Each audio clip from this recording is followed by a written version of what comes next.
Easy भी था, कुछ मीडियम लेवल के भी थे। आपको प्रॉपरली जज करके सॉल्व करना था।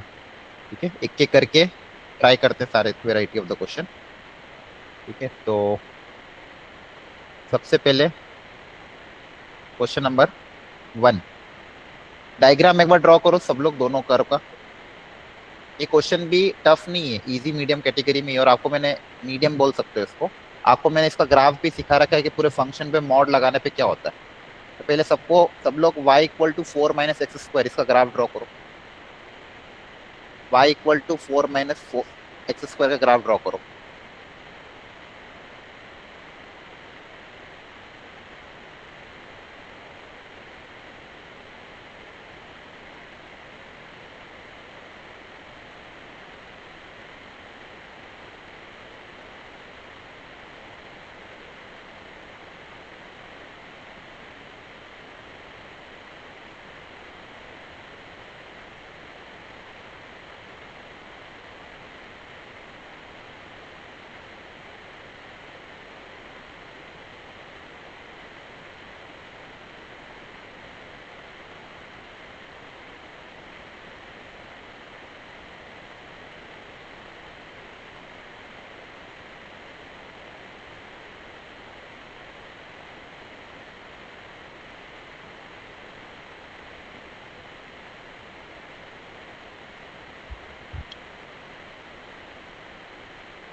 देखो, सबसे पहले अगर इस इतने से फंक्शन की बात करें, किया ड्रॉ सबने?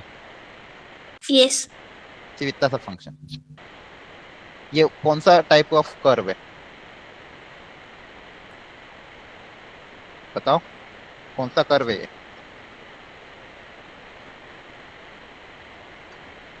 बोलो ना। Which variety of the curve is it? Parabola. Parabola. Quadratic दिख तो रहा है सामने, क्वाड्रेटिक है तो पैराबोला ही है। अपवर्ड पैराबोला के downward parabola? Sir downward. Roots क्या है डाउनवर्ड। इस क्वाड्रेटिक के? रूट्स क्या है?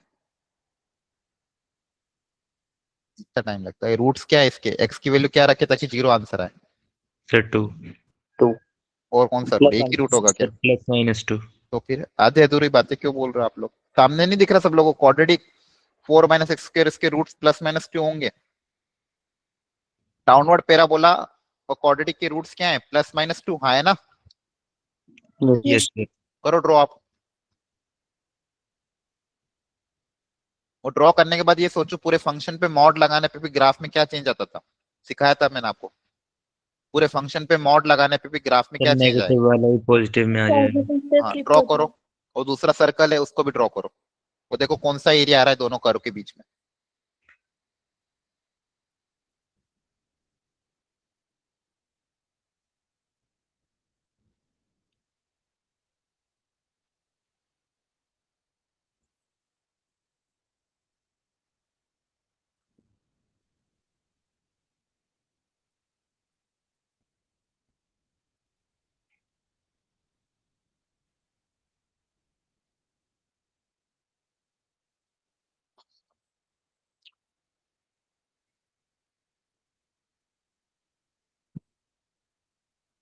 कर दिया ड्रॉ? Yes sir. तो देखो। Sir upper curve minus lower curve होगा। नहीं नहीं, और भी चीजें आएगी उसमें। आ, सबसे पहले तो आपने ग्राफ ड्रॉ किया होगा। Yes sir. तो ये ग्राफ ऐसा कुछ आ रहा होगा। ठीक है, लेकिन अब उस पूरे फंक्शन पे अगर मॉड लगा देंगे, ये इसका ग्राफ हो गया। चलो सॉरी, उल्टा बना दिया, sorry sorry. Downward parabola passing through 1, -2, +2। क्या है? डाउनवर्ड पैराबोला है जो -2 और +2 से पास कर रहा है। अंडरस्टूड? यस। अब सेकेंड चीज, इस पे अगर आप मॉड लगा दोगे, पूरे फंक्शन पे मॉड लगाने पे सिखा रखा है क्लास में। पूरे फंक्शन पे अगर अपन मॉड लगा देते हैं, तो मॉड लगाने पे क्या होता है? जो ग्राफ एक्स एक्सिस के नीचे है वो ऊपर शिफ्ट हो जाता है। जो ग्राफ एक्स एक्सिस के नीचे है वो ऊपर की तरफ शिफ्ट हो जाता है।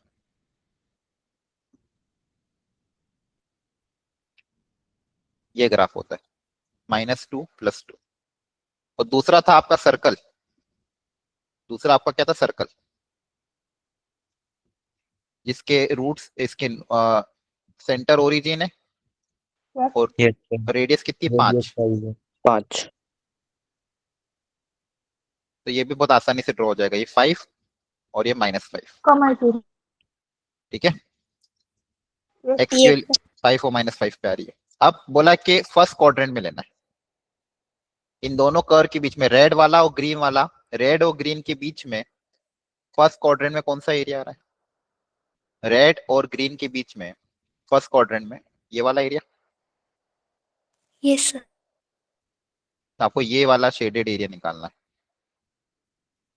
सर जो नीचे वाला लेंगे, जो एक्स एक्सिस दोनों ग्रीन कर्व एंड के बीच में आएगा ना, एरिया बिटवीन द कर्व है ना, area bounded by the curve. दोनों कर्व के बीच में यही एरिया तो बना, ग्रीन और रेड के बीच में यही एरिया तो बाउंड हो रहा है, ये अंडरस्टूड। Okay sir. रेड वाला ग्राफ को ध्यान से देखो, रेड और ग्रीन दोनों ग्राफ के बीच में एरिया कौन सा बाउंड हो रहा है वो आपको लेना है। तो आपका रेड वाला ग्राफ ये था और ग्रीन वाला ग्राफ ऊपर वाला था, इन दोनों के बीच में ये वाला ही एरिया बाउंड हो रहा है। अब सबसे पहले आपको पॉइंट ऑफ इंटरसेक्शन पता करना पड़ेगा, ये पॉइंट ऑफ इंटरसेक्शन क्या होगा। अच्छा, अब पहले तो फंक्शन को डिफाइन भी करना पड़ेगा, जब भी मॉड्यूलस फंक्शन आता है उसको डिफाइन करना पड़ता है। तो y = 1/4 मॉड ऑफ 4 - x² है। अब ये मॉड बताओ कहाँ कहाँ पे ब्रेक होगा, x की किन किन वैल्यू पे ब्रेक होगा, किधर पॉजिटिव किधर नेगेटिव। -1. 2 -2. +2 और -2 पे ये ब्रेक होगा। Yes. Yes Yes, sir. sir. लेकिन हमको सिर्फ 0 से आगे का मतलब है, तो हम यहाँ पे दो इंटरवल में ब्रेक करो। ऐसे तो -2 +2 पे ब्रेक होगा, लेकिन मैं यहाँ पे क्या चेक कर रहा हूँ, 0 से 2 और 2 से आगे। तो करो इसको मॉड को डिफाइन। So 0 से 2, -2. 0 से 2 के बीच में मॉड क्या फंक्शन की वैल्यू क्या आएगी, और ग्रेटर देन 2 में इसकी वैल्यू क्या आएगी। सर 0 से पॉजिटिव ओपन होगा। 0 से 2 में पॉजिटिव ओपन होगा, Yes, yes sir. Positive. Value रख के देख लेना, 0 से 2 में ये मॉड पॉजिटिव है, और 2 से ज्यादा रखोगे तो ये मॉड नेगेटिव ओपन होगा। Negative. तो 2 से ज्यादा में नेगेटिव है। अब आप थोड़ा तो मत, अच्छा ये पॉइंट ऑफ इंटरसेक्शन निकालो क्या होगा, सॉल्व करो, बैठे मत रहना, नहीं तो नहीं सीख पाओगे। आपके सामने स्टेप बाय स्टेप करा रहा हूँ, आप भी आगे करो। इसका पॉइंट ऑफ इंटरसेक्शन पता करो कितना आएगा। पॉइंट ऑफ इंटरसेक्शन कैसे पता करते हैं, सर दोनों उनको सॉल्व करेंगे। हाँ करो सॉल्व, ध्यान से करना।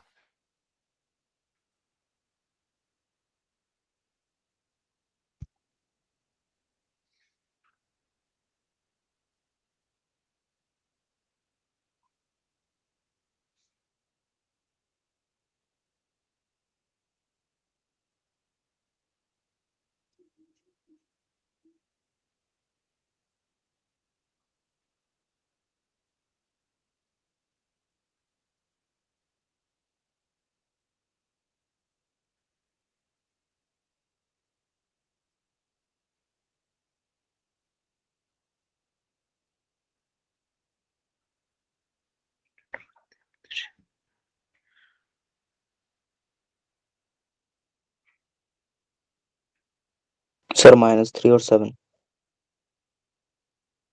y की। हाँ एक्स पता करना है, एक्स पता करो कितना आएगा।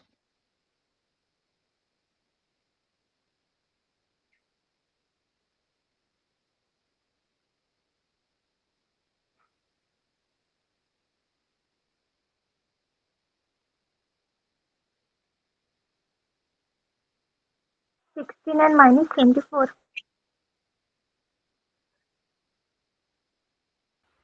एक्स एक्स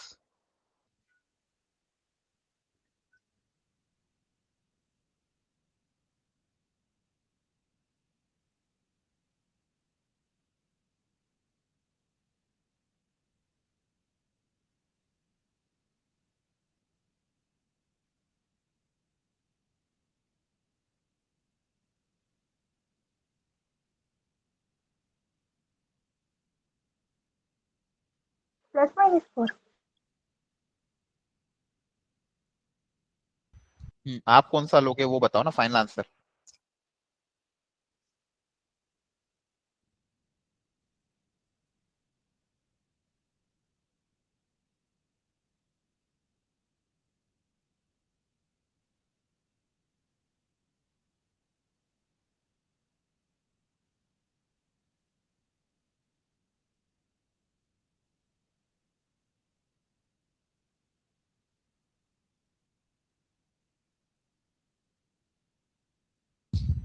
किया सॉल्व।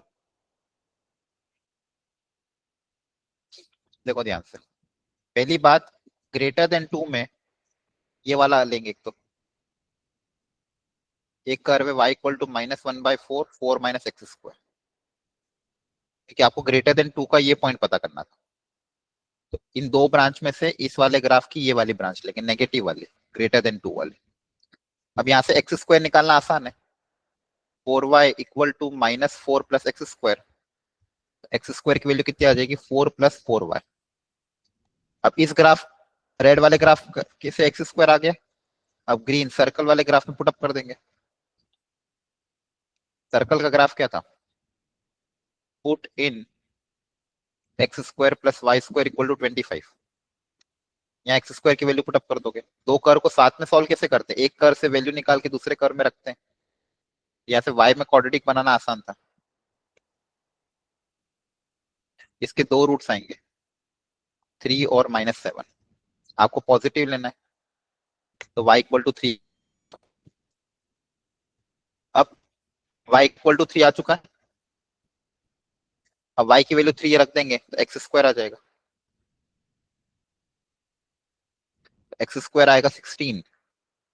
-7 थोड़ी लेना आपको, नीचे वाला हिस्सा थोड़ी लेना, ऊपर वाला हिस्सा लेना था। एक्स स्क्वायर इक्वल टू 16, तो एक्स कितने आ जाएगा, +-4। उसमें से भी क्या लोगे, +4। ये पॉइंट क्या आ जाएगा, 4। पहली चीज तो ये पॉइंट ऑफ इंटरसेक्शन तो पता करना आना ही चाहिए आप लोगों को, बिना उसके तो एरिया अंडर कर्व में काम नहीं होगा। अब ये शेडेड एरिया के बारे में सोचते हैं कि शेडेड एरिया कैसे निकलेगा।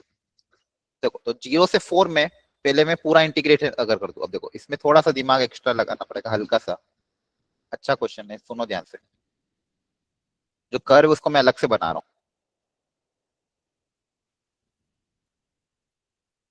फर्स्ट क्वाड्रेंट में क्या कर्व था वो मैं वापिस से ड्रॉ कर रहा हूँ। एक सर्कल था, ठीक है, एक सर्कल की ब्रांच थी और नीचे से एक पैराबोला की ब्रांच थी जो कि 2 पे आ रही है और 4 तक। अंडरस्टूड। और आपको ये वाला एरिया चाहिए था Yes, sir. इन दोनों के बीच में। तो सबसे पहले अगर मैं 0 से 4 में ग्रीन वाले का एरिया इंटीग्रेट करूंगा, ग्रीन वाले कर्व का, ग्रीन वाला कर्व क्या है, x square plus y square equal to 25। तो अब इंटीग्रेशन का फॉर्मूला क्या होता है, वाई डी एक्स। इंटीग्रेशन का फॉर्मूला क्या होता है, वाई डी एक्स। तो यहाँ से वाई की वैल्यू क्या आ जाएगी, √25 माइनस एक्स स्क्वायर। यहाँ से वाई कितना आ जाएगा, √25 माइनस एक्स स्क्वायर। अब 0 से 4 अगर इसका इंटीग्रेशन करूंगा तो ये कौन सा एरिया देगा, ये कर्व एक्स एक्सिस के साथ जो एरिया बना रहा है ये टोटल एरिया आ जाएगा। अंडरस्टूड। 0 से 4 में क्या आ जाएगा, ये Yes, total sir. Area. Yes. Sorry. अब लेकिन मुझे तो कौन सा एरिया चाहिए था, मुझे तो अंदर वाला एरिया चाहिए था। तो मैं क्या करूंगा, ये वाला पार्ट माइनस करना पड़ेगा और ये वाला पार्ट भी क्या करना पड़ेगा, माइनस करना पड़ेगा। इस टोटल ग्रीन में से ये दोनों पार्ट माइनस करूंगा तो बचा वही रह जाएगा। तो -0 से 2 रेड वाला कर। अच्छा, 0 से 2 में ग्राफ कौन सा है, ये वाला पॉजिटिव वाला हिस्सा। तो 0 से 2 1/4 4 माइनस एक्स स्क्वायर, माइनस 2 से 4 वाला ग्राफ। 2 से 4 में कौन सा ग्राफ था, माइनस वाला पार्ट आया ना। Yes sir. 2 Yes, से sir. 4 में कौन सा ग्राफ था, -1/4 4 फंक्शन की इक्वेशन ये थी। तो टोटल 0 से 4 में ये नीचे के दो हिस्से क्या हो जाएंगे, माइनस हो जाएंगे। तो इससे आपका एरिया अंडर कर आ जाएगा, रिक्वायर्ड एरिया। रिक्वायर्ड एरिया कौन सा था, ये वाला, ये एरिया मुझे चाहिए था। तो ये एरिया कैसे निकाला, टोटल ग्रीन में से नीचे के दो रेड वाले हिस्से माइनस कर दिए तो बचा हुआ एरिया आ जाएगा। Understood everyone. अच्छा, इसके Yes. बाद क्वेश्चन एंड नहीं होता। और आपको मैंने बहुत बार बताया कि आपके एरिया अंडर कर्व में सिर्फ आप पैराबोला, दो पैराबोला, एक लाइन, एक सर्कल और एक पैराबोला, इतना ही पार्ट कर लोगे तो भी काम हो जाएगा। एनसीईआरटी लेवल में भी कर लिया और क्लास में थोड़े जो क्वेश्चन कराए वो, या फिर पैराबोला से रिलेटेड जो क्वेश्चन कराए वो, तो थोड़े बहुत इनइक्वालिटी के क्वेश्चन, ठीक है, उन सब में इनडेफिनेट इंटीग्रेशन के बेसिक फॉर्मूले यूज होंगे, जैसे खासकर ये वाला। अगर आपको अब ये फॉर्मूला याद नहीं है तो फिर आप यहाँ पे वापस अटक जाओगे। और मैंने कहा था एटलीस्ट क्वाड्रेटिक के बाई क्वाड्रेटिक के फॉर्मूले पता होना चाहिए। पता इसका आंसर क्या था? Integration of A square minus square.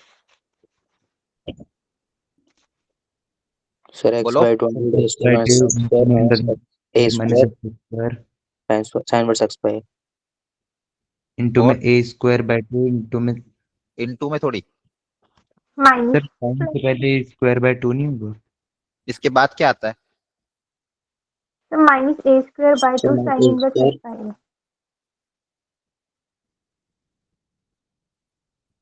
बताओ। सर अंडर रूट में A square minus x square. और बीच में प्लस के माइनस? प्लस सर प्लस होगा। इतना सोचना पड़ रहा है, याद ही नहीं आप लोगों को कुछ। नहीं सर मैंने यही बताया था, बट मैंने वो वाला जो सेकंड टर्म है वो मैंने पहले बताई थी। पर मल्टीप्लाई में नहीं होगा ना, बीच में प्लस का साइन आएगा, आप मल्टीप्लाई बोल रहे थे, ठीक है। तो ध्यान रखो ये फॉर्मूला पता होना चाहिए, ये फॉर्मूला यहाँ पे अप्लाई होगा, यहाँ पे अप्लाई होगा, यहाँ पे तो चलो नॉर्मल है और रूट नहीं है तो डायरेक्ट हो जाएंगे इंटीग्रेट।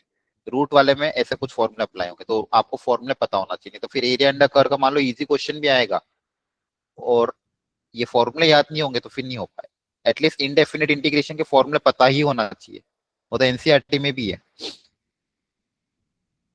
अगला ये क्वेश्चन भी थोड़ा सा, ये क्वेश्चन थोड़ा सा अच्छा था, मतलब मीडियम बोल सकते हो आप, मीडियम टफ टाइप, मतलब टफ नहीं है, मीडियम लेवल ही, थोड़ा सा लॉजिक लगाओगे तो आइडिया लग जाएगा। कॉन्सेप्ट आपको पता ही है, कोई भी फंक्शन वन वन कब होता है? जब या तो वो कंप्लीटली इंक्रीजिंग हो या कंप्लीटली डिक्रीजिंग हो। वन वन को चेक करने के लिए हम इंक्रीजिंग डिक्रीजिंग का कॉन्सेप्ट यूज करते हैं, हाँ है ना। yes sir। Yes sir. तो वन वन मतलब या तो F dash x is always positive, या फिर F dash x is always negative. मतलब डिफरेंशिएशन या तो हमेशा पॉजिटिव हो या हमेशा नेगेटिव हो, या तो कंप्लीटली इंक्रीज करता जाए या तो पूरा के पूरा डिक्रीजिंग होता हो, तो ऐसे केस में फंक्शन मेरा वन वन होता है। अब यहाँ पे एफ एक्स आपको दिया हुआ है, ये तो पूछा है कि बताओ क्या होगा, एम की वैल्यू हम क्या रखें ताकि ये फंक्शन वन वन रहे। एम की वैल्यू हम क्या रखें ताकि ये फंक्शन वन वन रहे। तो आपको इसको थोड़ा सोचना पड़ेगा, ध्यान से देखना, कंसंट्रेट होकर सुनना, थोड़ा सा अलग है। तो सबसे पहले आप डिफरेंशिएशन कर देते हैं। ऊपर का डिफरेंशिएशन क्या आएगा? 2x प्लस 2m, नीचे का डिफरेंशिएशन क्या आ जाएगा? m। Understood? Yes yes sir। अच्छा, ऊपर में से 2 कॉमन लेकर सकते हो तो क्या बचेगा? ब्रैकेट में x प्लस m। ये तब जब x आपका लेस देन इक्वल टू 0 है, ये जब आपका x ग्रेटर देन 0 है। अच्छा, आप ऑप्शन भी देखोगे तो ऑप्शन में दो ही तरह के ऑप्शन है, या तो m पॉजिटिव है या m नेगेटिव है, हाँ है ना। ऑप्शन में अगर आप देखोगे तो आपको सर। दो ही चेक करना है कि m को पॉजिटिव रखना है कि नेगेटिव रखना है। m को पॉजिटिव रखना है कि नेगेटिव रखना है, ये आपको चेक करना है। तो आपको अपन देख लेते हैं कि m को पॉजिटिव रखने पे क्या हो रहा है और m को नेगेटिव रखने पे क्या हो रहा है, और किस केस में मेरा डिफरेंशिएशन ऑलवेज पॉजिटिव है ऑलवेज नेगेटिव है। जिस भी केस में मेरा डिफरेंशिएशन ऑलवेज पॉजिटिव है ऑलवेज नेगेटिव है, वो वाला मैं m ले लूंगा। और यहाँ पे भी जो आपका डिफरेंशिएशन है m की वैल्यू पे डिपेंड कर रहा है ना, यहाँ पे जो डिफरेंशिएशन है ये भी तो m की वैल्यू पे डिपेंड कर रहा है, हाँ है ना। Yes sir. फर्स्ट वाले का डिफरेंशिएशन क्या है? Twice of x plus m, लेकिन ये कब? जब x नेगेटिव हो, ध्यान रखना। यहाँ पे x क्या है? नेगेटिव है। और नीचे वाला जब x पॉजिटिव है। अब यहाँ से मैं दो ब्रांचेस में सोचता हूँ कि अगर डिफरेंशिएशन का साइन क्या होगा मेरा, अगर m पॉजिटिव है तो एफ डैश एक्स का साइन क्या होगा, और m नेगेटिव है तो एफ डैश एक्स का साइन क्या होगा। यहाँ पे भी हम यही सोचेंगे कि m को अगर पॉजिटिव रखें तो डिफरेंशिएशन का साइन क्या होगा, और m को अगर नेगेटिव रखें तो डिफरेंशिएशन का साइन क्या होगा। तो फिर चेक करेंगे किसको लेने में फायदा है। अब आप खुद बताओ कि m अगर मान लो पॉजिटिव है, चलो पहले नेगेटिव वाला सोच लेते हैं।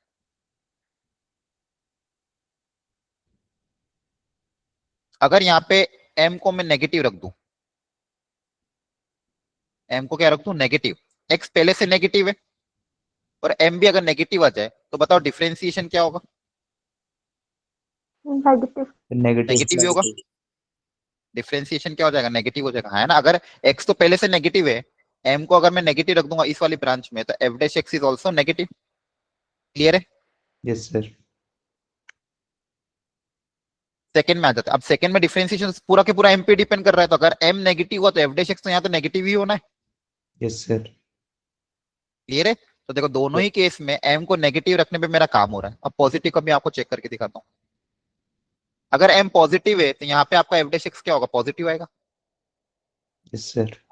ऊपर वाले केस में देखो बताओ क्या होगा। अगर m पॉजिटिव है, अब ये पॉजिटिव ये नेगेटिव, अब एक पॉजिटिव और नेगेटिव नंबर तो दोनों केसेस पॉसिबल है ना। f डैश x पॉजिटिव भी हो सकता है नेगेटिव भी हो सकता है ना। Yes, sir. ये से डिपेंड करेगा कौन बड़ा है। हाँ कौन बड़ा नंबर है, क्योंकि यहाँ पे अगर एक पॉजिटिव नंबर एक नेगेटिव नंबर है तो आंसर नेगेटिव आए या पॉजिटिव आए, ये दोनों पॉसिबिलिटी। तो f डैश x यहाँ पे पॉजिटिव और नेगेटिव दोनों हो सकता है। अंडरस्टूड। तो इंक्रीजिंग डिक्रीजिंग दोनों हो सकता है, मतलब ये वाला केस तो मेरा रिजेक्ट हो गया, है ना। तो मतलब मेरा कौन सा एक्सेप्टेबल है, ये वाला। इस वाले दोनों ही केस में f डैश x हमेशा क्या आ रहा है, सेम आ रहा है, नेगेटिव और नेगेटिव। तो अगर m को मैं नेगेटिव लूंगा, m को अगर मैं नेगेटिव ले लूं तो f डैश x हमेशा क्या आ रहा है, नेगेटिव आ रहा है, मतलब ग्राफ डिक्रीजिंग रहेगा, मतलब फंक्शन क्या हो जाएगा, 1 1। तो पहली चीज तो समझ में आ गई कि m को नेगेटिव लेना है। अच्छा, अब नेगेटिव में भी दो ऑप्शन आ रहे हैं, ऑप्शन ए और ऑप्शन बी। तो या तो m माइनस इन्फिनिटी से जीरो, या मतलब अब जीरो को इंक्लूड करना है कि नहीं करना वो चेक करना है, समझा ना। अब देखो ऑप्शन सी और डी तो रिजेक्ट हो गए, यस सर। क्योंकि m को पॉजिटिव नहीं ले सकते, क्योंकि m को पॉजिटिव लिया तो यहाँ पे डिफरेंशिएशन पॉजिटिव नेगेटिव कुछ भी हो सकता है। लेकिन अगर m को नेगेटिव लिया तो डिफरेंशिएशन हमेशा नेगेटिव ही आ रहा है, तो वो मेरा फायदेमंद का केस। अब जीरो पे चेक करते हैं कि अगर m जीरो होता है तो क्या क्या होगा। अगर m ऊपर जीरो हो वाला तो जाएगा, नेगेटिव ही होगा, नीचे वाला जीरो होगा। ऊपर वाले नेगेटिव होगा, नीचे वाला जीरो होगा। f डैश x की वैल्यू देखो क्या आएगी, 2x, और नीचे आएगी 0।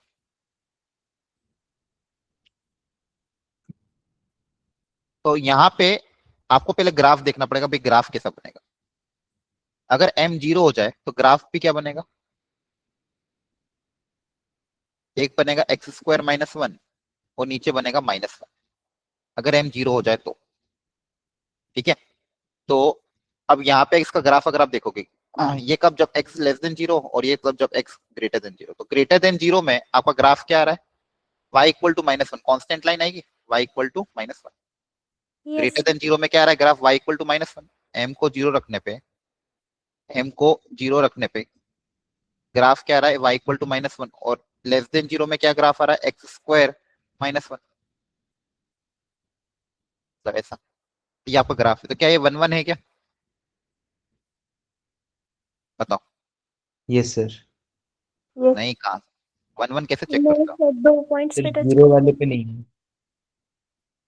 1 1 कैसे चेक करते हैं।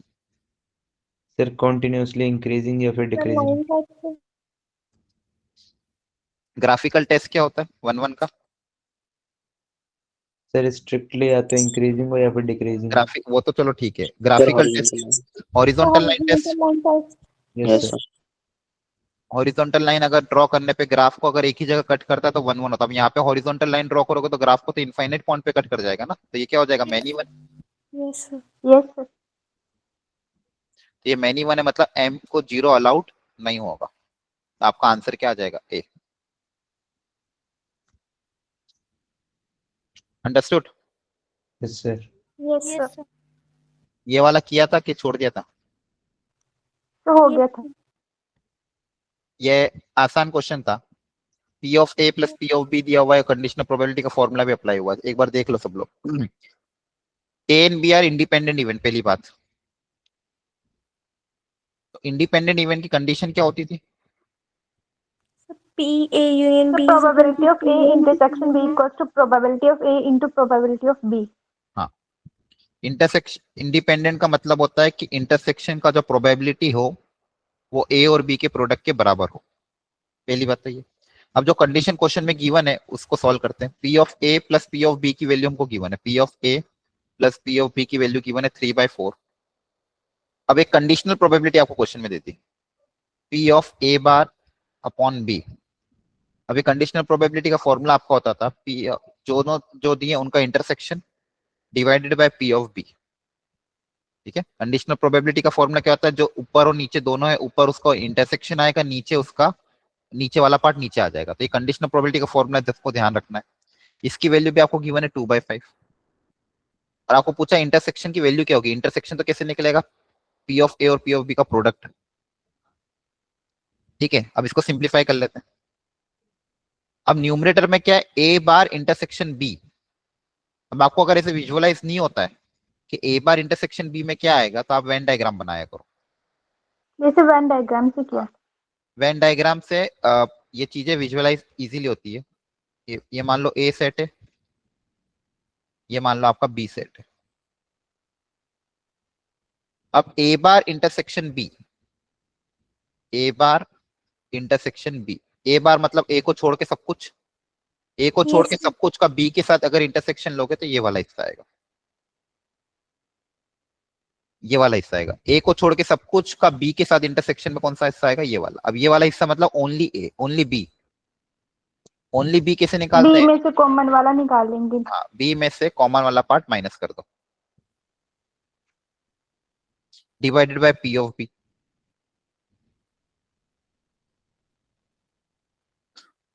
तो यहां से आपके पास एक रिलेशन आएगा, 1 minus P of A intersection B divided by P of B equal to 2/5। अच्छा, इंडिपेंडेंट है तो इंटरसेक्शन की जगह ये लिख देंगे,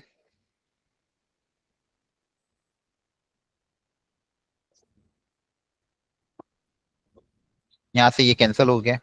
तो पी ऑफ ए की वैल्यू 1 माइनस 2/5 दैट इज 3/5 आ गई। जैसे ये 3/5 है यहाँ पे रखोगे तो पी ऑफ बी भी आ जाएगा। सर हाँ, सर हम इसे डायरेक्टली ऐसे नहीं कर सकते थे कि अगर बी अगर हो चुका है और ए के ना होने की हमें 2/5 दे रखी है, तो सर ए के होने की 1 माइनस 2/5। क्यों, टोटल प्रोबेबिलिटी 1 थोड़ी होगी। सर बट यूनियन, फॉर्मूला से तो वही आ रहा था। आपको निकालना क्या है, गिवन बी हैज अकर्ड, एक एक बी अगर ऑलरेडी हो चुका है तो ए ना हो, तो ओनली ए वाला पार्ट निकालना है, ओनली बी वाला पार्ट।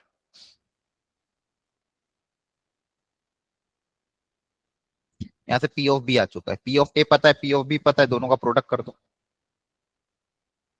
क्योंकि इंटरसेक्शन में वापस फॉर्मूला क्या बनेगा, P of A into P of B. Understood. Yes. Conventional रास्ते से जाया करो कभी भी प्रोबेबिलिटी में, रिस्क मत लिया करो, ठीक है, नहीं तो गलत हो जाएगा।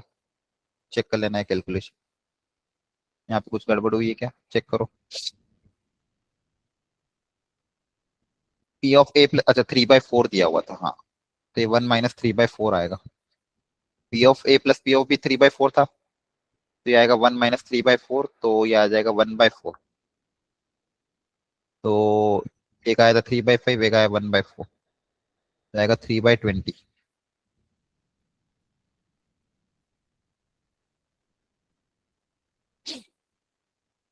एक मिनट कैलकुलेशन चेक करने दो मुझे वापस से। P of A plus P of B 3/4 दिया हुआ है, A bar upon B, A bar intersection B upon P of B, ये 2/5 आपको दिया हुआ था। ठीक है, यहाँ पे आपने इसको फॉर्मूला अप्लाई कर दिया, ये वाला हिस्सा P of B minus P of A intersection भी अलग अलग किया, 9/100 आ रहा है। ये आएगा 1 बाय, अच्छा यहाँ इन्होंने मल्टीप्लाई भी कराया आगे,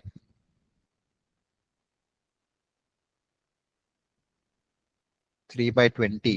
इसमें अगर आप 3 से मल्टीप्लाई भी करो, नहीं चेक कर लेते हैं, ये कितना आ जाएगा आगे। इसको आपने P of A to P of B लिख दिया, पी ऑफ बी कैंसल, यहाँ से आ जाएगा 1 माइनस 2/5, 1 माइनस 2/5 3/5, यहाँ तक करेक्ट है। और P P of of, B आ रहा है 3/20। यहाँ पे अब P of A plus P of B आपका कितना था, 3/5 था, हाँ यहाँ मिस्टेक हुई है। P of A plus P of B 3/4 था, यहाँ पे आपको P of A plus P of B equal to 3/4। P of A की वैल्यू रखोगे तो हो जाएगा 3/4 माइनस 3/5। अपन ने यहाँ 1 ले लिया था, तो यहाँ पे एलसीएम ले लेना। एलसीएम 20 आएगा, इधर आएगा 15, यहाँ पे आएगा 12, तो पी ऑफ बी आपका आएगा 3/20। अब प्रोडक्ट करो तो यहाँ पे वैल्यू आ जाएगी आपकी P of A 3/5 into 3/20, 9/100। Understood. तो ये यहाँ पे एरर हुआ था, यहाँ पे आपको बताना चाहिए था कि सर 1 की जगह 3/4 आएगा। अंडरस्टूड है। Question Yes, tough sir. नहीं था, ये फॉर्मूला बेस्ड क्वेश्चन था। दो कॉन्सेप्ट अप्लाई हुए, एक तो इंडिपेंडेंट है तो आपको पता होना चाहिए इंडिपेंडेंट की कंडीशन क्या होती है।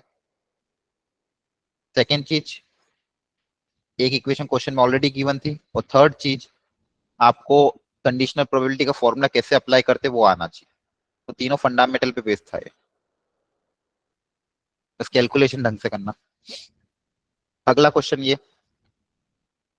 ये भी दिखने में अजीब दिख रहा था। मैंने हमेशा आपको बोला है कोई भी क्वेश्चन डायरेक्ट शक्ल देख के मत छोड़ा करो। एक बार जो मन में आ रहा है एक बार कम से कम 15 से 20 सेकंड का उसमें थॉट दो, और सोचो कि इसमें कुछ मैनिपुलेशन करके इसकी मिनिमम वैल्यू निकाली जा सकती है। मान लो बिल्कुल समझ में नहीं आ रहा तो फिर छोड़ के आगे बढ़ जाओ। अब यहाँ पे सब कुछ प्रोडक्ट में दिया हुआ था। पहला ब्रैकेट में सारी ए की टर्म है, दूसरे ब्रैकेट में सारी बी की टर्म है, तीसरे ब्रैकेट में सारी सी की टर्म है, और नीचे ए स्क्वायर बी स्क्वायर सी स्क्वायर। तो बताओ क्या करोगे?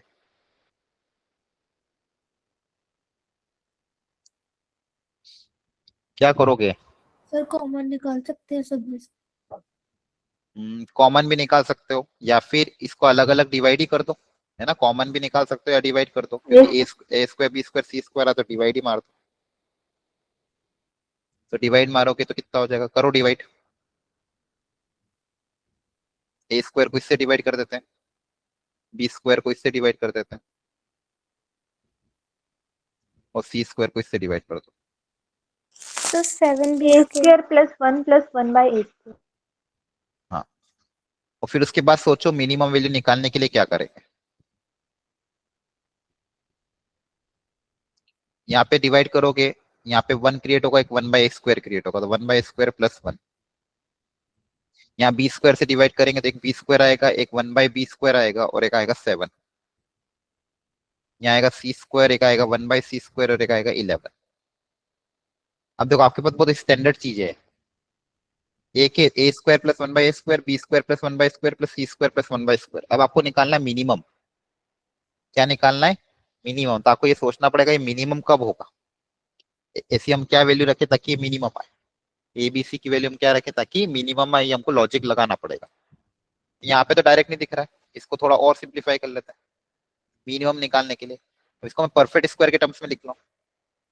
ए स्क्वायर प्लस 1/a² को क्या लिख सकते हैं? ए माइनस 1/a का होल स्क्वायर। तो यहाँ पे क्या क्रिएट होगा? ए स्क्वायर प्लस 1/² माइनस का 2 क्रिएट होगा, उसको -2 को हटाने के लिए +2 ऐड करना पड़ेगा। अगला इसको लिखने का तरीका b माइनस 1/b का होल स्क्वायर प्लस का 2 और प्लस का 7। और तीसरा c माइनस 1/c का whole square +2 plus 11। Understood? Yes, sir. यह क्यों क्रिएट किया? ताकि परफेक्ट स्क्वायर बनने के बाद उसका मैं मिनिमम पता कर सकता हूँ।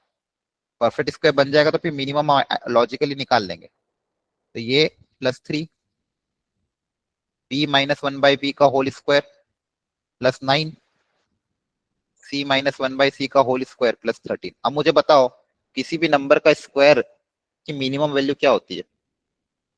सर 1 पे होगी मिनिमम. मिनिमम वैल्यू क्या होती है पूरे की? मिनिमम वैल्यू क्या होगी? किसी भी नंबर के स्क्वायर की मिनिमम वैल्यू क्या होगी? 0। 0. कोई भी Yes, sir. किसी भी चीज का स्क्वायर आप क्या बोलते हो? ग्रेटर देन इक्वल टू 0 ही तो बोलते हो। कोई भी Yes, जो sir. नंबर होता है वो क्या होता है? ग्रेटर देन इक्वल टू 0 होता है। तो मिनिमम क्या होगा? 0 होगा। ये बताना था आपको। किसी भी परफेक्ट स्क्वायर, कोई भी कंप्लीट स्क्वायर है, इसका ये मिनिमम क्या आएगा? जब ये 0 हो जाए, क्योंकि ये ऑलवेज पॉजिटिव होता है। ये क्या होता है? Always positive. तो पॉजिटिव होता है तो इसकी मिनिमम कब होगी? जब ये 0 हो जाए।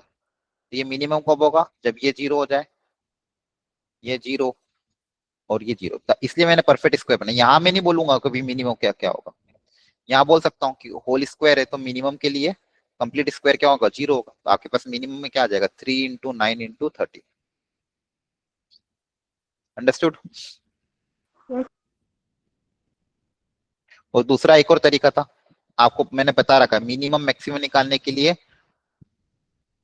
एमजीएम का भी इस्तेमाल कर सकते हो। तो मान लो एक नंबर आपने लिया ए स्क्वायर, दूसरा नंबर आपने लिया 1/a², दोनों ही पॉजिटिव है, पॉजिटिव नंबर में एमजीएम अप्लाई कर सकते हैं।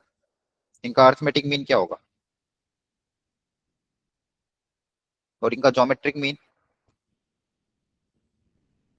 1. a² + 1/a² greater than equal to, ये 1 आ जाएगा, 2 उधर चला जाएगा, तो इसकी मिनिमम वैल्यू क्या होगी 2। तो इन सब की जगह 2 2 2 भी रख सकते हो, अंडरस्टूड, और 2 रखा देखो, Yes. ठीक है। ये भी तरीका है समझने का, क्लियर हो गया। Yes, Yes. sir. तो इसका मिनिमम 2, ये भी 2, ये भी 2, तो c² + 1/c², b² + 1/p², a² + 1, इन सबकी मिनिमम वैल्यू क्या होगी 2, तो इनकी जगह 2 भी रख सकते हो, ध्यान रखना, तो भी आंसर वही आएगा। तो 2 मेथड है।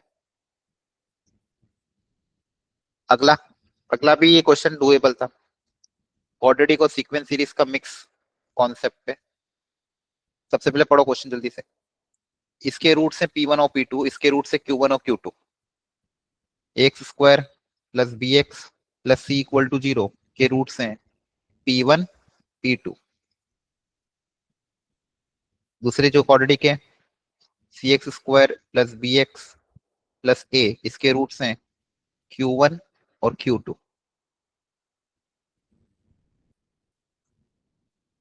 और बोला गया है कि ये चारों के चारों एपी में है,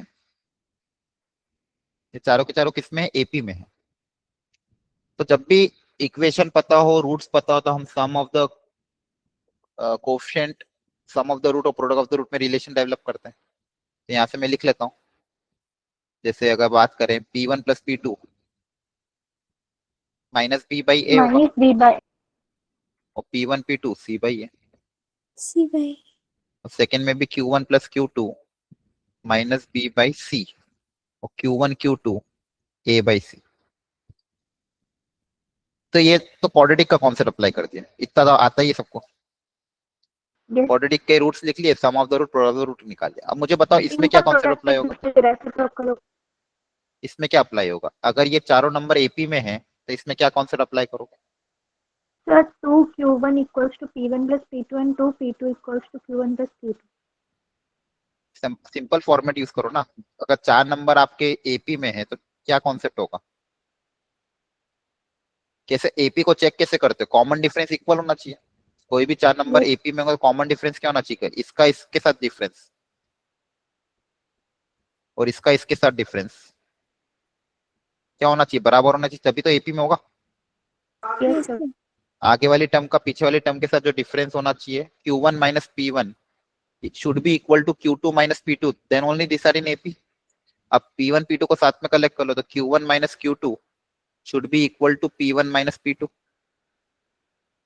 अब डिफरेंस अब difference of the root create करना है। तो क्वाड्रेटिक में ये भी सिखाया था कि अगर एक क्वाड्रेटिक इक्वेशन है, इसके रूट से अल्फा और बीटा, तो आपको सम तो पता ही है -b/a, प्रोडक्ट भी पता ही है c/a, और डिफरेंस निकालने के लिए ये वाला फॉर्मूला इस्तेमाल कर लेते हैं। अल्फा - बीटा का होल स्क्वायर को लिखने का तरीका क्या है, अल्फा + बीटा का होल स्क्वायर -4 अल्फा बीटा। तो यहाँ से आपके पास डिफरेंस ऑफ द रूट आ जाता है, understood. Yes, sir. Yes, sir. a - b का whole square equal to a + b का होल स्क्वायर -4ab। इसको सिंप्लीफाई करके करोगे तो यही आ जाएगा। तो डिफरेंस ऑफ द रूट निकालने के लिए ये वाला कॉन्सेप्ट आप इस्तेमाल करो। तो अच्छा, ये दोनों नंबर इक्वल है तो इनके स्क्वायर भी इक्वल होंगे, तो स्क्वायरिंग कर देते हैं दोनों तरफ। अब इनको कन्वर्ट कर दूंगा मैं सम ऑफ प्रोडक्ट में, q1 + q2 का whole square -4q1 q2, p1 + p2 का होल स्क्वायर -4 p1 p2। अब वैल्यू पुटअप कर देते हैं, p² / c² -4, sorry q1 q2, हाँ 4a/c इक्वल टू, यहाँ पे p1 + p2 B square by A square minus 4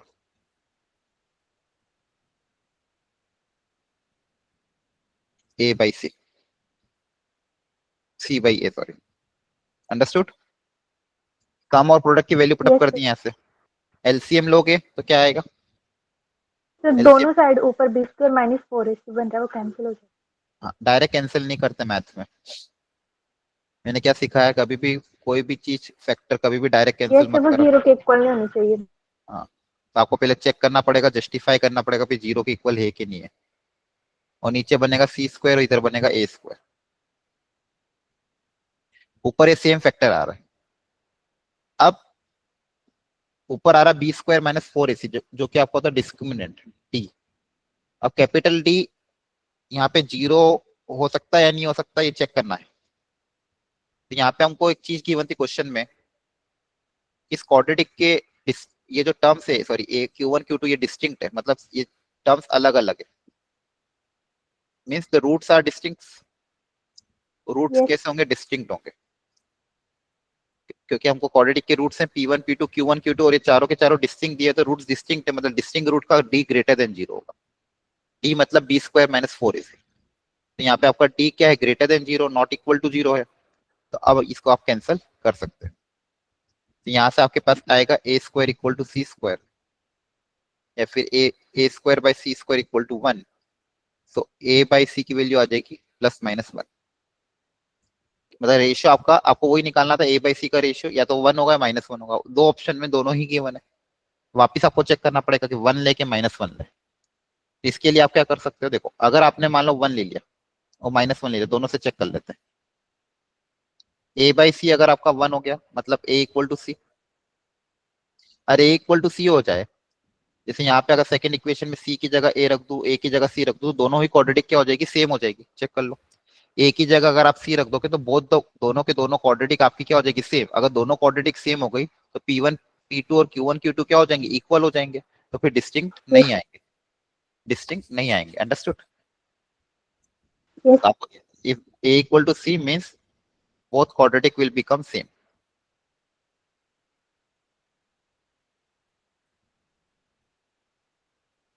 तो हमको वो पॉसिबल नहीं है, तो आपका जो ए बाई सी है वो क्या होना चाहिए, -1, ये आपका आंसर है। तो यहाँ पे ऐसा नहीं था कि बहुत ज्यादा टफ कोई कॉन्सेप्ट इस्तेमाल हुआ, आखिरी में बस थोड़ा सा, सर 1 कर दिया था आंसर।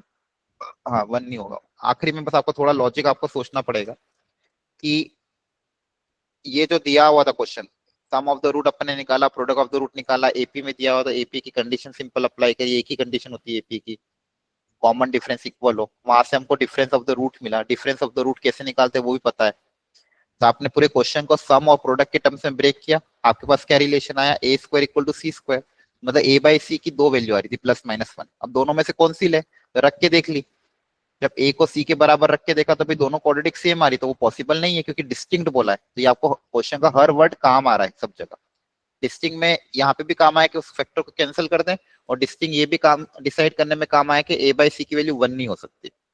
इन दोनों कॉन्सेप्ट का यूज करके आपने इस क्वेश्चन को सोचा, इसलिए अच्छा कुछ था।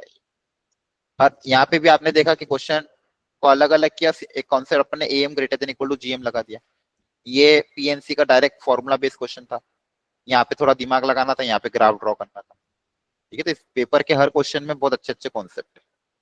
अगला क्वेश्चन आया था लिमिट्स का, तो ये भी क्वेश्चन दिखने में अजीब था लेकिन बहुत आसान था। आपको यहाँ पे सिंपली साइन और कॉस के फॉर्मूला अप्लाई करना है। साइन का फॉर्मूला सिखा रखा है, लिमिट का sine F X upon F X, अगर एफ एक्स 0 की तरफ जा रहा है तो ये आंसर 1 आता है। और कॉस का भी फॉर्मूला आपको सिखा रखा है कि cos of 1 minus cos F X upon F X का स्क्वायर, और एफ एक्स आपका अगर 0 की तरफ जा रहा है और फंक्शन का नीचे स्क्वायर है, ये फंक्शन उसका स्क्वायर, तो ये 1/2 आता है।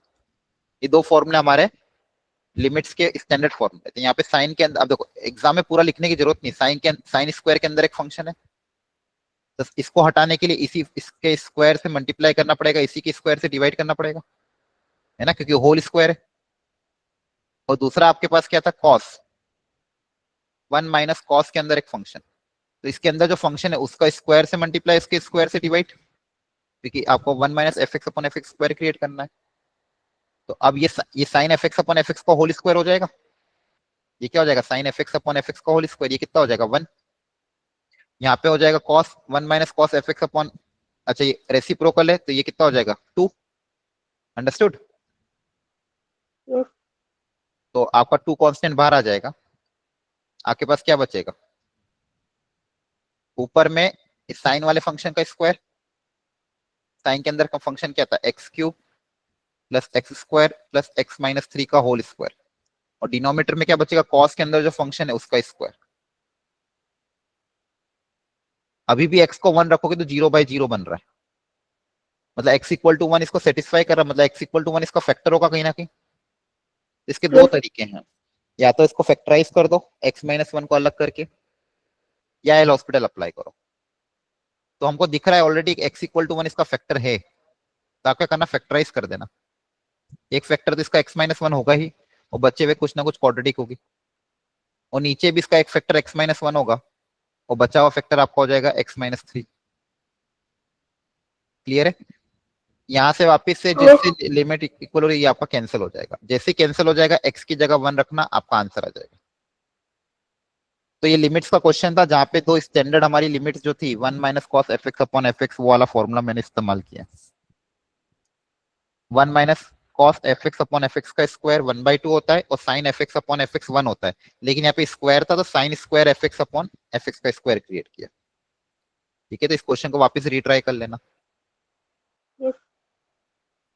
अगला एडजॉइन और इस पे क्वेश्चन आया था, इसको भी समझो ध्यान से। हो गया sir. तो यहाँ पे आपके पास एक इक्वेशन तो क्या गिवन थी, a plus B equal to I दी थी, a plus B equal to क्या दिया था i, इक्वेशन नंबर 1। और दूसरी इक्वेशन आपके पास क्या गिवन थी, a inverse plus B inverse equal to 2i, a inverse plus B inverse equal to 2i। अब देखो, और आपको निकालना है एडजॉइन ऑफ 4ab। सबसे पहले आपको डिटरमिनेंट तो निकालना ही पड़ेगा, ठीक है। तो एक तो चाहिए क्या, पहले वो चेक कर लेते हैं। तो जो चाहिए उसमें भी आपको एडजॉइन की प्रॉपर्टी इस्तेमाल करना पड़ेगी अच्छे से। एडजॉइन ऑफ 4 टाइम्स ab, आपको सिखा रखा है कि कैसे कांस्टेंट को हम धीरे धीरे बाहर लाते हैं। सबसे पहले इस 4 को, ये जो 4 कांस्टेंट है आपका, इसको एडजॉइन के बाहर निकालोगे, फिर डिटरमिनेंट के बाहर निकालोगे। तो एडजॉइन के बाहर n-1 बन के बाहर आएगा, और फिर डिटरमिनेंट के बाहर पावर n बन के बाहर आएगा। तो 4 बाहर आ चुका है, समझना है। पहले एडजॉइन के बाहर आएगा 4 की पावर 2 बन के, फिर 4 की पावर 2, 4 की पावर 3 बन के बाहर आएगा। क्या बचेगा अंदर में, एडजॉइन ऑफ ए बी। अब एडजॉइन ऑफ ए बी की भी प्रॉपर्टी होती है, रिवर्स ऑर्डर हो जाता है, adjoint of B into adjoint of A. अब प्रोडक्ट में डिटरमिनेंट अलग अलग हो जाते हैं, तो इसको अलग अलग कर लेंगे, एडजॉइन ऑफ बी को अलग, एडजॉइन ऑफ ए को अलग। एडजॉइन ऑफ बी का फॉर्मूला हो जाएगा बी की power n-1, adjoint of determinant of A की पावर n-1, 4 की पावर 6, और आपके पास बेसिकली क्या निकालना है, determinant of A into determinant of B का होल स्क्वायर। तो कुल मिला के आपको इन दोनों इक्वेशन को सॉल्व करके, सिंप्लीफाई करके डिटरमिनेंट ऑफ ए और बी का प्रोडक्ट निकालना है, तब आपका आंसर आ जाएगा। अब गिवन डेटा पे वापस आ जाते हैं। A inverse plus B inverse equal to 2i दिया हुआ है, और A plus B equal to I दिया हुआ है। अब डिटरमिनेंट निकालना है, तो क्या करोगे, सबसे पहले देखो क्या कर रहा हूं मैं, इसमें ए और बी क्रिएट कर रहा हूँ। ए और बी क्या कर रहे हैं, क्रिएट। सबसे पहले इसको मान लो आगे की तरफ से ए से मल्टीप्लाई कर देते हैं, ताकि ए क्रिएट हो जाए। आगे की तरफ से ए से मल्टीप्लाई करोगे तो क्या होगा, पहले से क्या था, A inverse plus B inverse equal to 2i। इसको अगर आगे की तरफ से अपन ए इनवर्स से ए से मल्टीप्लाई कर देते हैं, यहाँ पे ए, यहाँ पे ए, यहाँ पे ए, तो ए इंटू ए इनवर्स आपका हो जाएगा आई। अंडरस्टूड। एक मिनट, यहाँ पे ए इंटू बी इनवर्स बच जाएगा, पर क्वेश्चन में मैंने सही उतारा ना, ए से मल्टीप्लाई किया तो ये आई बन गया, ये ए इंटू बी इनवर्स बन गया। हाँ चलो कोई बात नहीं, ए इंटू बी इनवर्स बन गया। यहाँ पे क्या बनेगा, 2 है। यहाँ तक समझ में आया, बोलो everyone. Yes, A sir. A inverse से मल्टीप्लाई किया है, सॉरी ए से मल्टीप्लाई किया, तो ए इनवर्स हट चुका है। अब बी इनवर्स को हटाने के लिए बी से मल्टीप्लाई कर देते हैं, बी इनवर्स को हटाने के लिए बी से मल्टीप्लाई कर देते हैं पीछे की तरफ से। तो बी से मल्टीप्लाई करोगे, देखो क्या आएगा, इस पूरी इक्वेशन में बी से मल्टीप्लाई कर रहा है।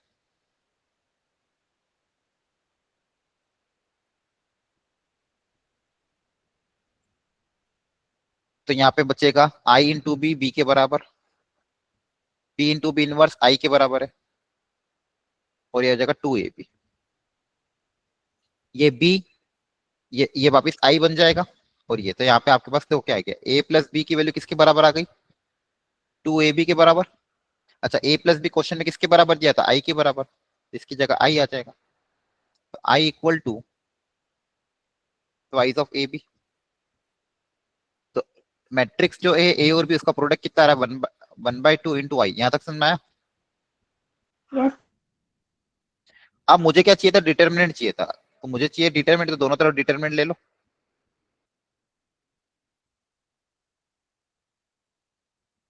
कांस्टेंट बाहर आके कैसा आता है, 1/2 का होल क्यूब बन के, और डिटर्मिनेंट ऑफ आई कितना होता है 1।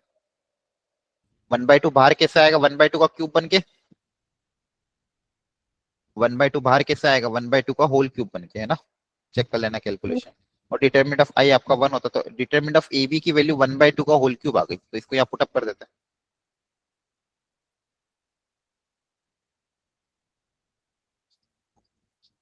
अंडरस्टूड। मैंने बहुत नहीं किया था सॉल्व, ए बी की वैल्यू निकाल के डायरेक्ट इक्वेशन में भरी थी, आंसर आ गया था। अच्छा ए बी की वैल्यू कैसे निकाली, सर हाफ आई आई थी, हाफ आई को वो इक्वेशन में भर दिया, फिर एडजॉइन निकाला, फिर उसका डिटर्मिनेंट निकाला। अच्छा अच्छा ठीक। तो यहाँ पे दोनों मेथड अप्लाई कर सकते हो। ए इनवर्स बी इनवर्स दिया था, तो उससे मैंने ए और बी क्रिएट किया। कभी भी आपको ए इनवर्स बी इनवर्स दे और ऐसे ए और बी क्रिएट करना हो, तो ए से मल्टीप्लाई कर दो, बी से मल्टीप्लाई कर दो, ए से आगे प्री मल्टीप्लाई किया, बी से पोस्ट मल्टीप्लाई किया, उससे ए और बी में एक रिलेशन आ गया, वहां से डिटरमिनेंट ऑफ ए बी निकाल लिया, और जो रिलेशन दिया हुआ था उसको उसमें प्रॉपर्टी अप्लाई कर दी, एडजॉइन ऑफ ए बी की प्रॉपर्टी अप्लाई हुई, और determinant of adjoint of B की प्रॉपर्टी अप्लाई। ठीक है, तो ये क्वेश्चन भी आप घर पे एक बार और प्रैक्टिस कर लेना। अगला डिफरेंशियल इक्वेशन के 2 क्वेश्चन आए थे। एक ये क्वेश्चन आया था, लेकिन इस ना ही ये वेरिएबल सेपरेबल है, ना ही होमोजीनियस है, ना ही लीनियर है, ना ही एग्जैक्ट है। ये स्टैंडर्ड वेराइटी का क्वेश्चन नहीं था, इसमें आपको मैनिपुलेशन करके सब्स्टिट्यूशन करके फिर सॉल्व होगा। तो ये आपका हार्ड लेवल क्वेश्चन है। स्टार्टिंग में सोचो, पहले क्या सोचोगे कि कोई स्टैंडर्ड वेराइटी है क्या, कुछ मैनिपुलेशन हो रहा है क्या। 15 से 20 सेकंड 30 सेकंड सोचने के बाद अगर मान लो कुछ भी क्लिक नहीं कर रहा है, तो फिर छोड़ के आगे बढ़ जाना। तो ये क्वेश्चन आप छोड़ सकते थे। से रिड्यूसिबल टू लीनियर था। नहीं वो भी नहीं, हाँ सब्स्टिट्यूशन करके फिर होगा सॉल्व, थोड़ा अलग क्वेश्चन है। ऐसे क्वेश्चन को छोड़ दिया करो, ये भी आप छोड़ देना। ये आप ट्राई कर लेना, डिस्टेंस निकाल के फिर सोचना कि मिनिमम कब होगा। अच्छा बीच ट्राई में किया था पर हुआ नहीं। हाँ ये एक बार और ट्राई करना। बीच में ये क्वेश्चन टफ थे, 64 65 66, इनमें सब में कॉन्सेप्ट थोड़ा हाई था, तो ये क्वेश्चन आप छोड़ सकते थे। ठीक है, ये वाला एक बार वापस कोशिश करना, एरिया ऑफ पैरेललोग्राम। इजी था, सही हो गया था। हाँ इजी क्वेश्चन था ये। 67 ये पीछे के जो क्वेश्चन थे सारे बहुत इजी थे। 67 भी डायरेक्ट बेस क्वेश्चन था। 68 भी डायग्राम बना लेना, सर्कल है, सब कुछ स्टैंडर्ड गिवन है। एच ऑर्थो सेंटर को एच कॉमा के मानना। ये अगला एक और आया था डिफरेंशियल इक्वेशन का क्वेश्चन, ये आपकी कौन सी वेराइटी में जाएगा,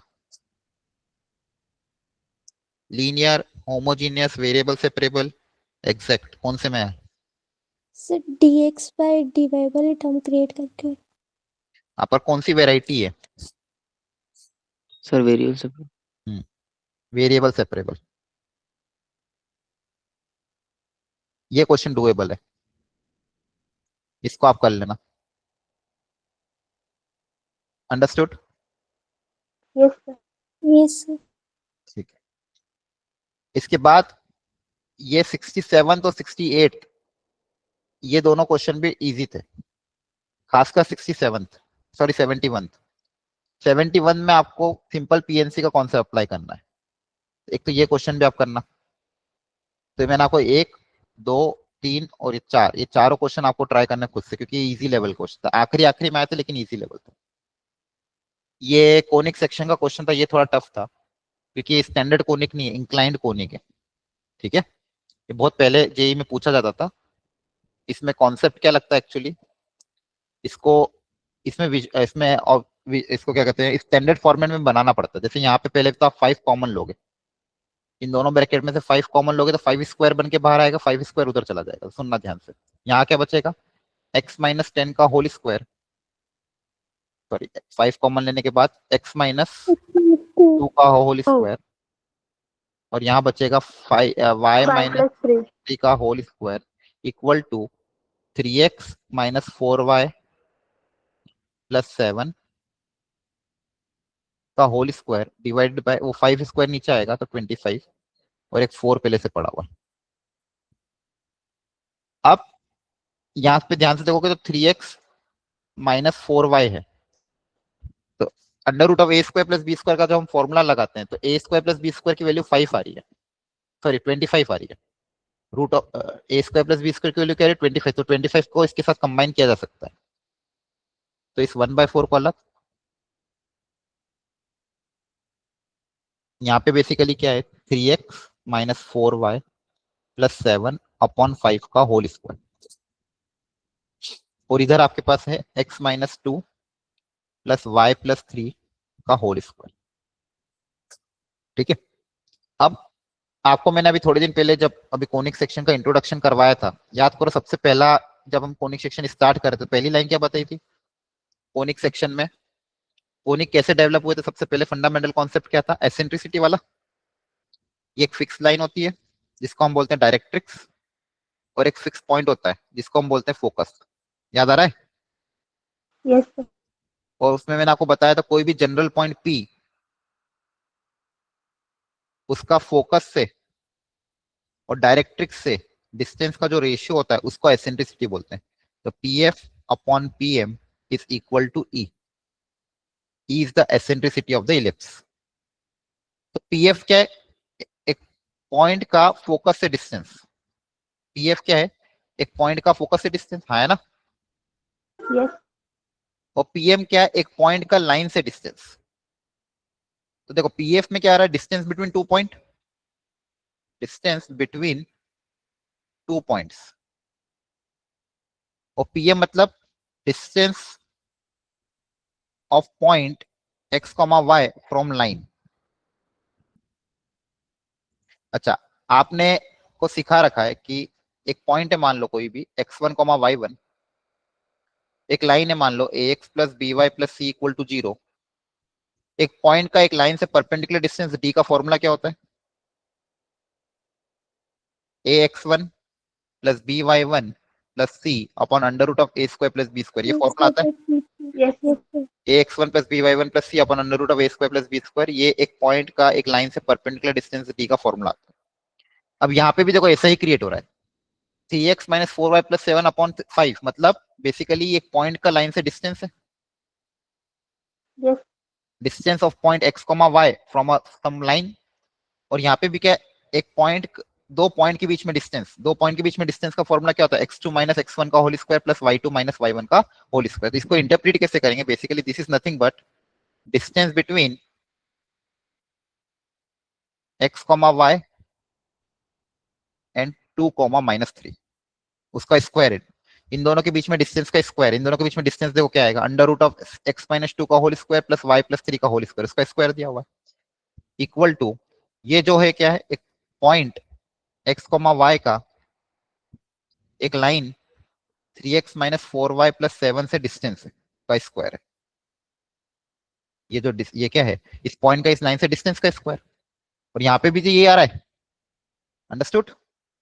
अगर स्क्वायरिंग कर दोगे दोनों तरफ तो ये आ जाएगा। तो बेसिकली क्या है, ये x, y का फोकस से डिस्टेंस, तो आपका फोकस क्या हो जाएगा ये, और ये पॉइंट x, y का एक लाइन से डिस्टेंस, तो ये लाइन क्या हो जाएगी आपकी डायरेक्ट्रिक्स। तो आपके पास फोकस आ गया, डायरेक्ट्रिक्स आ गया। ये बेसिकली एक इंक्लाइन कोनिक था जिसका फोकस और डायरेक्ट्रिक्स के टर्म्स में इक्वेशन गिवन थी, और ये 1/4 का आपका क्या आ जाएगा, ई स्क्वायर। इससे कंपेयर करोगे अब आप, understood. P F square equal to क्या होता है, E square into P M square. P F square क्या है, distance of a point from the focus. P M square क्या है, एक लाइन का डायरेक्ट्रिक्स से डिस्टेंस।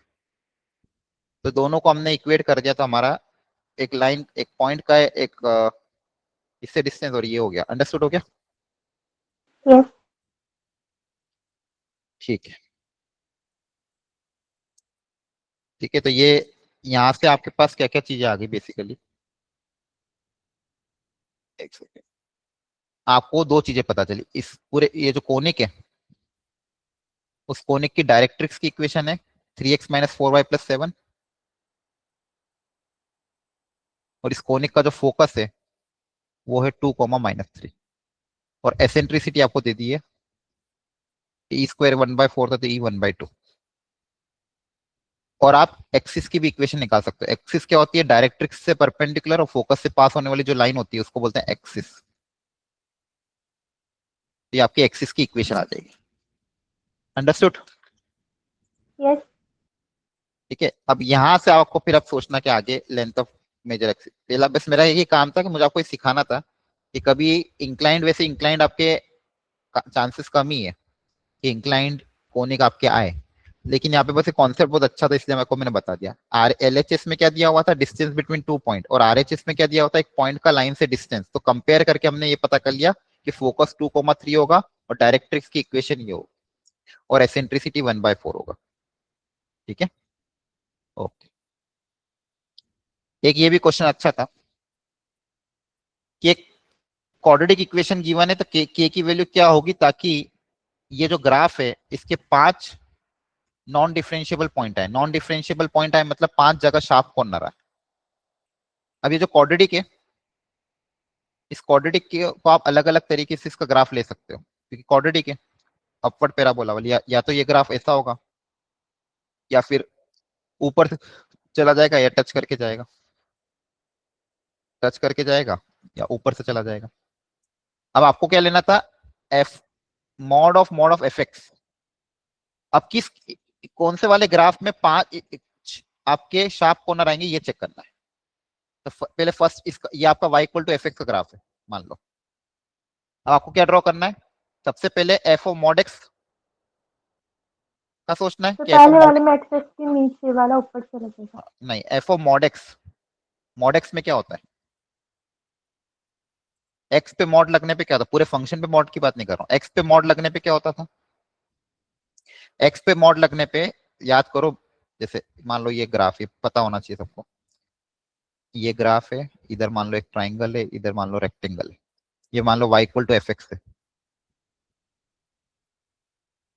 दो तरह के ग्राफ होते थे ग्राफिकल ट्रांसफॉर्मेशन, एक तो एक्स पे अगर मॉड लगे तो क्या होगा, और दूसरा पूरे फंक्शन पे मॉड लगे तो क्या होगा, दोनों में बहुत अंतर है। एक्स पे मॉड लगने पे मैंने आपको सिखाया था कि सबसे पहले जो ग्राफ वाई एक्सिस के लेफ्ट में वो डिलीट हो जाएगा, यहाँ पे लिख देता हूं मैं, एक्स पे मॉड लगने पे first delete the graph on left of Y axis.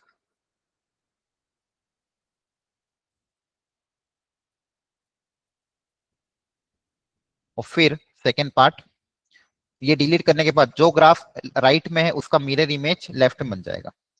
Make mirror image of graph on right side to left side. तो देखो, सबसे पहले इधर वाला ग्राफ डिलीट हो जाएगा, अब इधर जो ग्राफ है वो का वो ग्राफ इधर छप जाएगा, अंडरस्टूड। तो ये आपका एफ ओ मॉड एक्स का ग्राफ हो गया, ध्यान रखना। वो पूरे यस फंक्शन पे मॉड लगाने पे क्या होता है, वो आपको पता है, जो ग्राफ नीचे है वो ऊपर चला जाता है, जो ग्राफ नीचे है वो ऊपर चला जाता है। तो ध्यान रखना, दोनों में अंतर है। एक्स पे मॉड लगाने पे वाई एक्सिस के लेफ्ट में जो ग्राफ है पहले उसको डिलीट करोगे, क्योंकि वाई एक्सिस के लेफ्ट वाला पोर्शन आपका नहीं आएगा। वो पूरे फंक्शन पे मॉड लगने पे जो ग्राफ एक्स एक्सिस के नीचे है उसको भी ऊपर भेज दोगे। तो ये दोनों में अंतर होता है। अब यहाँ पे अगर पहला वाला ग्राफ कंसिडर करें, अब इधर y के लेफ्ट में तो कोई ग्राफ है ही नहीं, तो कुछ डिलीट करने की जरूरत नहीं है। और जो ग्राफ इधर है, अच्छा अब इसके साथ साथ पूरे फंक्शन पे भी मॉड लगा, दोनों काम हो रहे हैं यहाँ पे, एक्स पे भी मॉड है, फंक्शन पे भी मॉड है, तो आप इधर वाला ग्राफ इधर भी आ जाएगा। अंडरस्टूड? यस। ठीक है।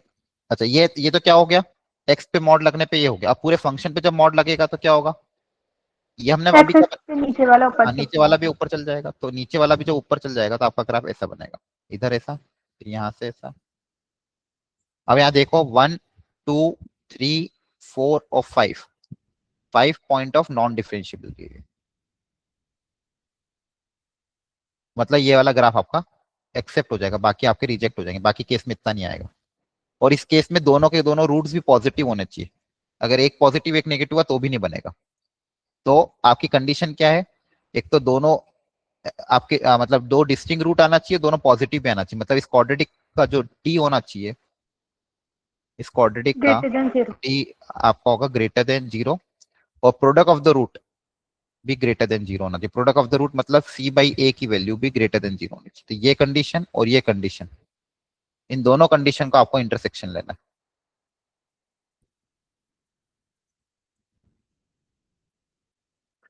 थोड़ा घर पे वापस इसको ट्राई करना, मैंने आपको हिंट दे दिया है।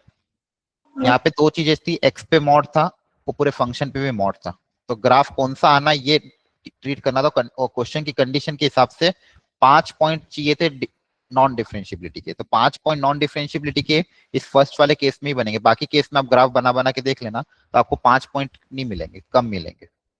ठीक है। तो अगेन ये पेपर में भी बहुत सारे थे ऐसे क्वेश्चन जो डुएबल थे, कुछ टफ भी थे, कुछ कॉन्सेप्चुअल भी थे।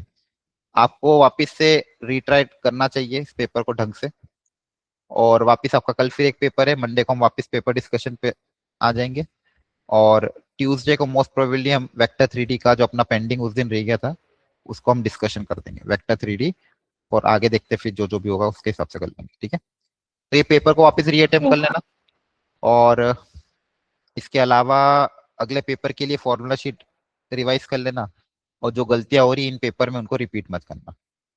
एंड लास्ट वापिस से वही चीज, अभी भी कुछ बच्चे जो जिनको पता है कि जो चीटिंग कर रहे हैं, अब अभी भी सुधर जाओ, आप तो 2-4 पेपर ही बाकी हैं, नहीं अब ईमानदारी से दोगे तो पेपर वाले दिन भी आप करके चीटिंग करके दे देना। ठीक है।